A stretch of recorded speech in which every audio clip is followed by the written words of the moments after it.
Hi guys, ఈరోజు మనం C ప్రోగ్రామింగ్లోని types of variables గురించి డిస్కస్ చేసుకుందాం. ఇవి మెయిన్గా 3 types: local, global, static.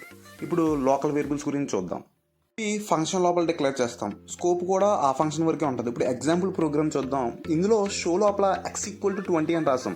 So ఆ 20 అనేది ఆ బ్లాక్ వరకే యాక్సెస్ చేయగలం. కింద మనం మెయిన్ ఫంక్షన్లో షో రాసాం, అక్కడ యాక్సెస్ అవ్వదు. అవుట్పుట్ చూస్తే మనకు క్లియర్గా అర్థమవుతుంది. ఇక్కడ అవుట్పుట్లో y=10 ప్రింట్ అయింది, x=20 ప్రింట్ అయింది, y=10 ప్రింట్ అయింది. అంటే నీకు x=20 కింద మెయిన్ ఫంక్షన్లో రాసినా అక్కడ యాక్సెస్ అవ్వదు.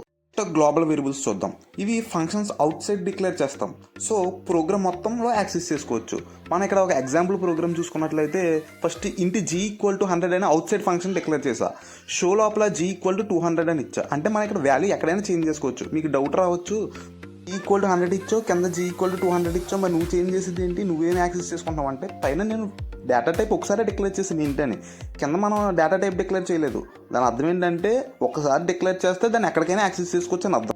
వచ్చేపాటికి స్టాటిక్ వేరియబుల్స్ ఏంటో ఇందులో స్పెషాలిటీ అంటే, స్టాటిక్ వేరియబుల్స్ స్టాటిక్ అనే కీవర్డ్ యూస్ చేస్తాం. వాల్యూ రిటర్న్ అవుతుంది బిట్వీన్ ద ఫంక్షన్ కాల్స్ అనమాట. ఇక్కడ ప్రోగ్రామ్ ఎగ్జాంపుల్ ప్రోగ్రామ్ చూస్తే క్లారిటీగా అర్థమవుతుంది. చూడండి, ఇక్కడ కౌంట్ అని ఇచ్చాను. కౌంట్ ఇనిషియల్గా 0కి అసైన్ చేశాను, తర్వాత కౌంట్ని ఇంక్రిమెంట్ చేశాను. ఎప్పుడైతే నువ్వు మెయిన్ ఫంక్షన్లో ఎన్నిసార్లు కౌంట్ రాస్తే అన్నిసార్లు కౌంట్ ఇంక్రిమెంట్ అవుతుంది. ఇక్కడ చూడండి, అవుట్పుట్లో కౌంట్=1, కౌంట్=2, కౌంట్=3 అని ఇంక్రిమెంట్ అయింది.